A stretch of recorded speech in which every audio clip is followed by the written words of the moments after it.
നമസ്കാരം.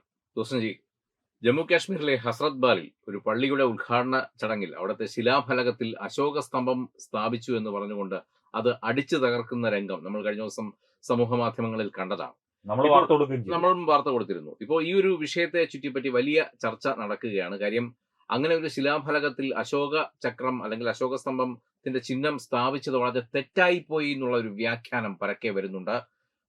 മറുഭാഗത്ത് ദേശീയ ചിഹ്നം തകർത്തതിനെതിരെയുള്ള പ്രതിഷേധവും ശക്തമാകുന്നുണ്ട്.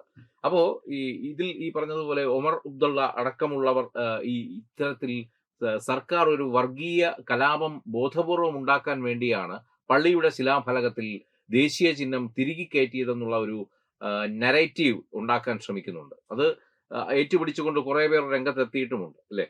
ഉണ്ട്. ഇത്തരത്തിലുള്ള നരേറ്റീവുകൾക്കാണ് എന്നും ഭാരതത്തിൽ വേരോട്ടമുള്ളത്. അതുകൊണ്ട് തന്നെ അതിനെ ഏറ്റുപിടിച്ചുകൊണ്ട് ചുരുക്കം ചില മാധ്യമങ്ങളും ലെഫ്റ്റിസ്റ്റ് ആയിട്ടുള്ള ആളുകളും ഒക്കെ വന്നിട്ടുണ്ട്. അതായത് ബി.ജെ.പി. സർക്കാർ ബോധപൂർവം കശ്മീരിൽ വീണ്ടും ഒരു വർഗീയത ഉണ്ടാക്കാൻ ശ്രമിക്കുന്നു. ഈ കാണുന്ന കാശ്മീരിനെ ഉണ്ടാക്കിയെടുത്തത് കേന്ദ്ര സർക്കാരാണ്, അല്ലേ? അതെ. എന്നും പ്രശ്നവും ബഹളവും ഒക്കെ ആയി കിടന്ന കാശ്മീരിനെ സമാധാനത്തിന്റെ ഒരു പാതയിൽ കൊണ്ടുവരികയും അവിടെ പഴയ ഒരു പൂക്കാലം, കാശ്മീരിന്റെ പൂക്കാലം തിരിച്ചു കൊണ്ടുവരികയും ഒക്കെ ചെയ്തത് ബി.ജെ.പി. സർക്കാർ വന്നതിന് ശേഷമാണ്. അതേ സർക്കാർ അവിടെ ബോധപൂർവം വർഗീയ വിപ്ലവം ഉണ്ടാക്കാൻ വേണ്ടി ഇത്തരത്തിലുള്ള ദേശീയ ചിഹ്നം അവരുടെ പള്ളിയുടെ ഫലകത്തിൽ ബോധപൂർവം തിരികെ കയറ്റി എന്നൊക്കെ പറയുന്നത് എത്രത്തോളം വിശ്വസനീയമാണ്? ഈ ഒരു നരേറ്റീവിനെ എങ്ങനെയായിരിക്കും ഇനി വരുന്ന ദിവസങ്ങളിൽ ദേശീയവാദികൾ പ്രതിരോധിക്കാൻ പോകുന്നത്? സനോജി, അത് പള്ളി അല്ല, അതൊരു ദർഗയാണ്. ദർഗ എന്ന് പറഞ്ഞാൽ ആ ദർഗയിൽ ജമ്മു ആൻഡ് കശ്മീർ വഖഫ് ബോർഡിന്റെ ഓഫീസ്, അതുപോലെ തന്നെ ഈ ഈ ഇസ്ലാം മതവുമായി ബന്ധപ്പെട്ട 2-3 ഓഫീസുകൾ, അങ്ങനെയുള്ള സംവിധാനങ്ങൾ ഒക്കെ ചേർന്ന ഒരു ദർഗയാണ്. പൂർണ്ണമായി മോസ്ക് എന്ന സങ്കല്പത്തിലല്ല അതവിടെ പണിതിരിക്കുന്നത്. ഇത് പണിത് കൊടുത്തത് കേന്ദ്ര സർക്കാരാണ്. അതായത് കേന്ദ്ര സർക്കാരിന്റെ കീഴിലുള്ള ഈ വഖഫ് ബോർഡും അതുപോലെ തന്നെ സാംസ്കാരിക വകുപ്പും ഒക്കെ ചേർന്നാണ് ഈ ഒരു ദർഗ. ഇതിന്റെ ഇടയിൽ പറഞ്ഞോട്ടെ, ഈ ഒരു സംഭവം ആരും ഉയർത്തി കാട്ടുന്നില്ല. ഇത് കേന്ദ്ര സർക്കാർ പണിത് കൊടുത്തതാണെന്നുള്ള രീതിയിൽ ആരും തന്നെ പണിത് കൊടുത്തതും കേന്ദ്ര സർക്കാരാണ്. ഈയിടെ അത് അവരുണ്ടാക്കിയ ഒരു ദർഗയിൽ കേന്ദ്ര സർക്കാർ ബോധപൂർവം ചെന്ന് അശോക സ്തംഭത്തിന്റെ ചിഹ്നം തിരികെ കയറ്റുന്നു എന്നുള്ള രീതിയിലുള്ള നരേറ്റീവാണ്. ഒരിക്കലുമല്ല. ഇത് ജമ്മു ആൻഡ് കശ്മീർ സർക്കാരിനോ ഒമർ അബ്ദുള്ളക്കോ കശ്മീരിലെ മറ്റ് മതമൗലികവാദികൾക്കോ ഒന്നും ഇതിലൊരു പങ്കുമില്ല. അവിടുത്തെ മതാചാര പ്രകാരമുള്ള പ്രാർത്ഥനകൾക്കും മറ്റ് ഓഫീസ് പ്രവർത്തനങ്ങൾക്കുമായിട്ട് കേന്ദ്ര സർക്കാരും കേന്ദ്ര വഖഫ് ബോർഡും കേന്ദ്ര സാംസ്കാരിക വകുപ്പും ഒക്കെ ചേർന്ന് പണിത് കൊടുത്തതും പിന്നീട് അത് പുതുക്കി പണിത് കൊടുത്തതുമായ ഒരു സ്ഥാപനമാണ്, ഒരു കെട്ടിടമാണ് ഇത്. അതിൽ സനോജി ആ വീഡിയോ ശ്രദ്ധിച്ചറിയാം, ആ അശോക സ്തംഭത്തിനിട്ട് മാത്രമാണ് ഇരിക്കുന്നത്.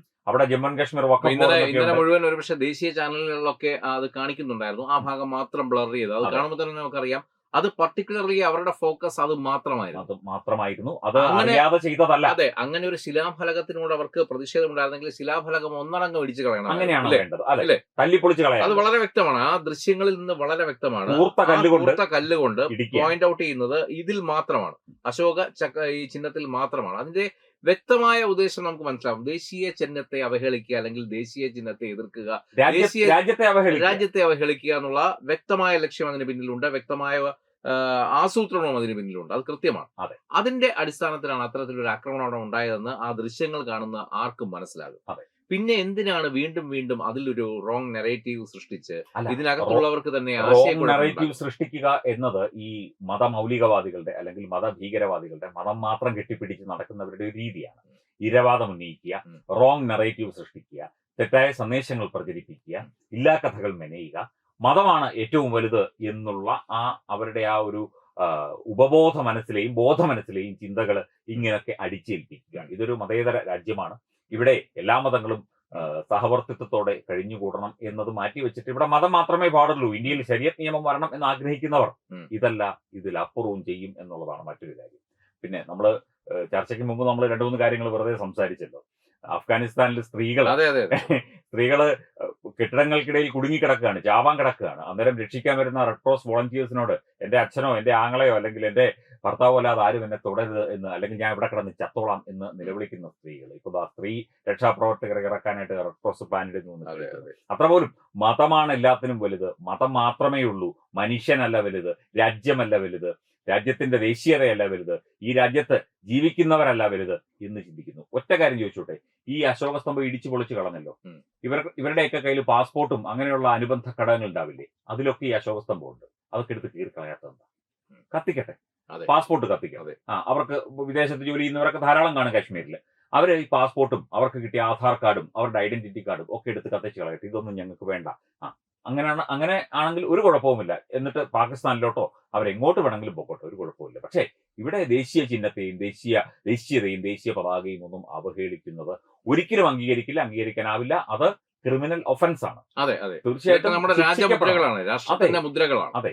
ആ രാജ്യത്തിന്റെ മുദ്രകളെ ബഹുമാനിക്കുക, ആ രാജ്യത്തെ ആദരിക്കുന്നത് പോലെ, അല്ലെങ്കിൽ നമ്മൾ രാഷ്ട്രത്തെ ആദരിക്കുന്നത് പോലെ തന്നെ രാഷ്ട്രീയ ചിഹ്നങ്ങളെയും, ഇത്തരത്തിലുള്ള രാഷ്ട്രത്തിന്റെ ചിഹ്നങ്ങളെയും, രാഷ്ട്രീയ ചിഹ്നങ്ങളല്ല, രാഷ്ട്രത്തിന്റെ ചിഹ്നങ്ങളെയും, രാഷ്ട്രത്തിന്റെ മുദ്രകളെയും ഒക്കെ. നോട്ട് കയ്യിലില്ലേ? അതിലുണ്ടല്ലോ.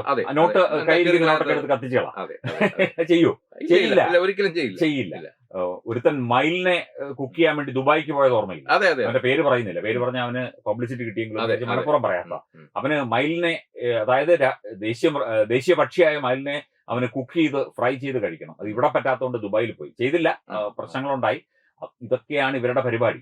ദേശീയതയെ അപമാനിക്കുക, ദേശീയ ചിഹ്നങ്ങളെ അവഹേളിക്കുക. ദേശീയത എന്ന് പറയുന്നത്, ഇവർക്ക് ദേശീയത എന്ന് പറയുന്നത് എന്താണ്? ഹറാമായി മാറുകയാണ്. മതമാണ് ഇവരുടെ ദേശീയത എന്ന് പറഞ്ഞുകൊണ്ടാണ് ഇവർ നിൽക്കുന്നത്. ഇപ്പൊ എന്തായാലും പുതിയ വാർത്തകൾ വരുന്നത്, അശോക സ്തംഭം തകർത്തവർ തീവ്രവാദികളാണെന്നും പൊതുമുതൽ നശിപ്പിച്ചതടക്കം ശക്തമായ വകുപ്പുകൾ ചുമത്തി കേസെടുക്കണമെന്നും ജമ്മു കാശ്മീർ വഖഫ് ബോർഡ് അധ്യക്ഷൻ ദരക്ഷൻ അന്ത്രാബിയും അതുപോലെ BJP നേതാക്കളും ഒക്കെ ആവശ്യപ്പെട്ടതായിട്ടുള്ള വാർത്തകൾ പുറത്തു വരുന്നുണ്ട്. കർശന നടപടി ഉണ്ടാകുമെന്ന് ലഫ്റ്റനന്റ് ഗവർണർ മനോജ് സിൻഹയും ഇതിനോടകം അറിയിച്ചിട്ടുണ്ട്. അത് ഇന്നലെ തന്നെ ട്വിറ്ററിലൊക്കെ വന്നതാണ്. ശരി, നടപടി ഉണ്ടാകണം സനോജ്. ഇതൊന്നും വെറുതെ വിടാൻ പാടില്ല. ഇതൊന്നും നമുക്ക് സത്യം പറഞ്ഞാല് അത് കണ്ടിട്ട്, ആ വീഡിയോ ചെയ്തിട്ട് ഇതിങ്ങനെ ഇടിക്കുന്ന കണ്ടിട്ട്, നമ്മൾ ബ്ലർ ചെയ്യാത്ത വീഡിയോ നമ്മൾ കണ്ടു കാണുമല്ലോ, ഇടിക്കുന്ന കണ്ടിട്ട് നമ്മുടെ നെഞ്ചിനിടിക്കുന്ന പോലെ നമുക്ക് തോന്നുന്നത്. ഈ അശോക സ്തംഭം നമ്മള് ഈ 5 സിംഹങ്ങൾ നമ്മുടെ സുസഞ്ജി, സാന്ദർഭികവശമായിട്ടാണെങ്കിലും നമുക്ക് 2 കാര്യങ്ങൾ ഇതിനോട് ചേർത്ത് വെച്ച് പറയേണ്ടി വരും. ഇപ്പോൾ മാധ്യമങ്ങൾ, ഒരുപാട് മാധ്യമങ്ങൾ, ലെഫ്റ്റിസ്റ്റ് ആയിട്ടുള്ള മാധ്യമങ്ങളൊക്കെ ഇതിന് കൊടുക്കുന്ന ഒരു നരേറ്റീവ് എന്ന് പറഞ്ഞാൽ, ഇസ്ലാമിന്റെ അടിസ്ഥാന ആശയങ്ങൾക്കെതിരാണ് ഇത്തരത്തിലുള്ള ദേശീയ ചിഹ്നം സ്ഥാപിക്കുന്നത് എന്നുള്ളത് ഉയർത്തിക്കാട്ടിയാണ് വലിയ വാർത്തകൾ കൊടുക്കുന്നത്. കേരളത്തിലെ തന്നെ CPIയുടെ ഓൺലൈൻ പത്രമായ ജനയുഗത്തിന്റെ ഓൺലൈൻ എഡിഷനിലൊക്കെ ഇത്തരത്തിലുള്ള വാർത്തകൾ വന്നിട്ടുണ്ട്. അപ്പോ തിരിച്ചു ചോദിക്കാനുള്ളത്, എനിക്ക് ഇതുമായിട്ട് കണക്ട് ചെയ്യാനുള്ളത്, ഇപ്പോ 20-ാം തീയതി നടക്കാൻ പോകുന്ന അയ്യപ്പ സംഗമത്തെ കുറിച്ചാണ്. ഈ അയ്യപ്പ സംഗമത്തിന് പകരം മറ്റെന്തെങ്കിലും സംഗമമാണ് നടത്താൻ സർക്കാർ പ്ലാൻ ചെയ്യാത്തത് എന്താണെന്നുള്ളതിന്റെ ഉദാഹരണം തന്നെയാണ് ഈ കാണുന്നത് എന്ന് എനിക്ക് പറയാനുള്ളൂ. ഹിന്ദുക്കളുടെ കാര്യങ്ങൾക്ക് പ്രത്യേകിച്ച് ആരും ചോദിക്കാനും പറയാനും ഇല്ല. ഹിന്ദുക്കൾ കുറെ ഈ പറഞ്ഞതുപോലെ അവിടെയും ഇവിടെയും ബഹളം ഉയർത്തിയിട്ട് മിണ്ടാതിരിക്കും. അവിടെ കയറി എന്തും ചൊറിയാം, എന്തും ചെയ്യാം, എന്തും പ്രവർത്തിക്കാം. അതും എനിക്ക് ഇതിനോടൊപ്പം ചേർത്ത് വായിക്കേണ്ടി വരും. നമ്മളത് ഇപ്പൊ ഈ 2 വിഷയങ്ങൾ ചേർക്കുമ്പോൾ ഇതിന്റെ അടിയിൽ ഒരുപാട് കമന്റ്സ് വന്നേക്കാം. എന്തിനാണ് നിങ്ങൾ വെറുതെ ആവശ്യമില്ലാതെ ഇതിനകത്ത് ഒരു ഇതുണ്ടാക്കാൻ പോകും? പക്ഷെ ഇത് നമ്മളൊന്ന് ചേർത്ത് വായിക്കേണ്ട സംഭവങ്ങൾ തന്നെയാണ്. കാര്യം ഈ കേരളം സമീപഭാവിയിൽ ഇത്തരം പ്രശ്നങ്ങളിലേക്ക് പൊക്കോണ്ടിരിക്കുകയാണ്. നമ്മൾ സമീപഭാവിയിൽ കാണാൻ പോവുകയാണ്. അതിന്റെ ചില സൂചനകൾ നമ്മൾ കണ്ടു തുടങ്ങി. ഈ ഓണ സമയത്ത് തന്നെ ഓണപ്പൂക്കളത്തിൽ ഓപ്പറേഷൻ സിന്ദൂർ വന്നപ്പോൾ ഉള്ള അസഹിഷ്ണുതയൊക്കെ നമ്മൾ കണ്ടു. നമ്മൾ ചർച്ച ചെയ്ത വിഷയമാണ്.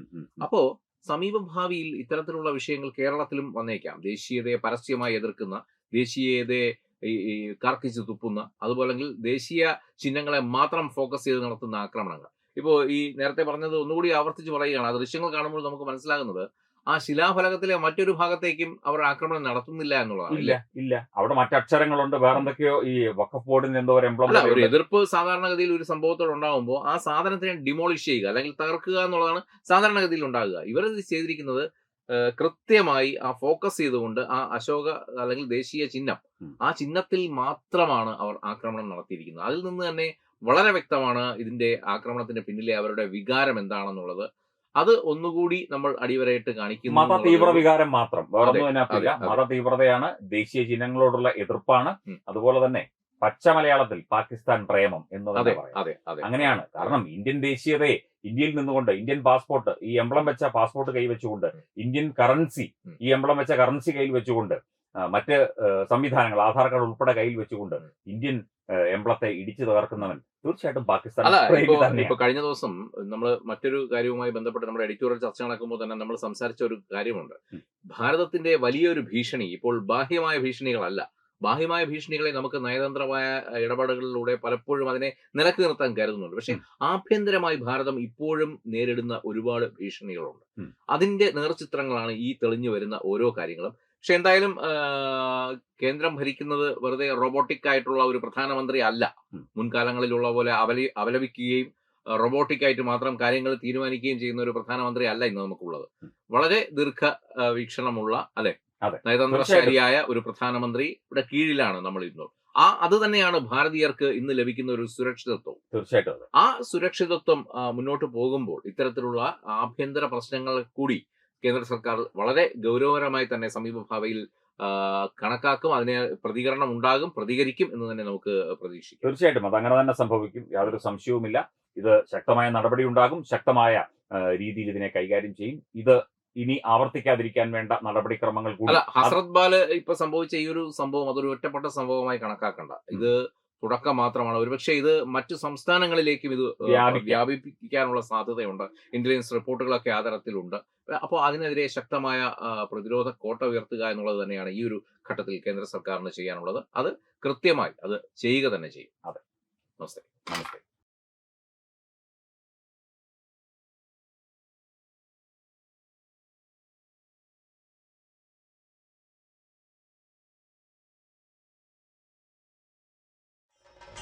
ഭാരതത്തിലെ അതിപ്രശസ്തമായ ക്ഷേത്രങ്ങളിലേക്ക് മലയാളം ന്യൂസ് നെറ്റ്വർക്ക് സംഘടിപ്പിക്കുന്ന ആധ്യാത്മിക യാത്രകൾ.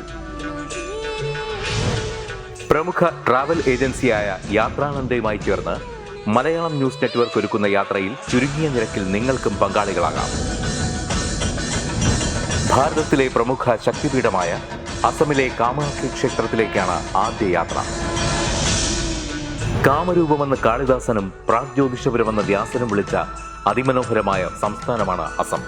സമമായി മറ്റൊന്നില്ല എന്നാണ് അസമിന്റെ അർത്ഥം.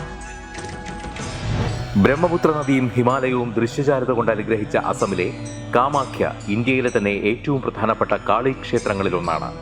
കാമാഖ്യ ക്ഷേത്ര സന്ദർശനത്തിന് ശേഷം കിഴക്കിന്റെ സ്വിറ്റ്സർലാൻഡ് എന്നറിയപ്പെടുന്ന മേഘാലയയിലെ ഷില്ലോങ് നഗരവും ചിറാപുഞ്ചിയും അതിമനോഹരമായ മഴക്കാടുകളും ഹിമാലയൻ കാറ്റ് ചൂളം വിളിക്കുന്ന താഴ്വരകളും മേഘങ്ങളെ ഉമ്മവയ്ക്കുന്ന ചെറുകുന്നുകളും കണ്ണാടി പോലെ ജലമൊഴുകുന്ന ഉമയാങ് നദിയും സന്ദർശിക്കുന്നു. ജീവിതത്തിൽ ഒരിക്കലെങ്കിലും കണ്ടിരിക്കേണ്ട ഈ അത്ഭുത ലോകത്തിലേക്ക് നിങ്ങളെ സ്വാഗതം ചെയ്യുന്നു.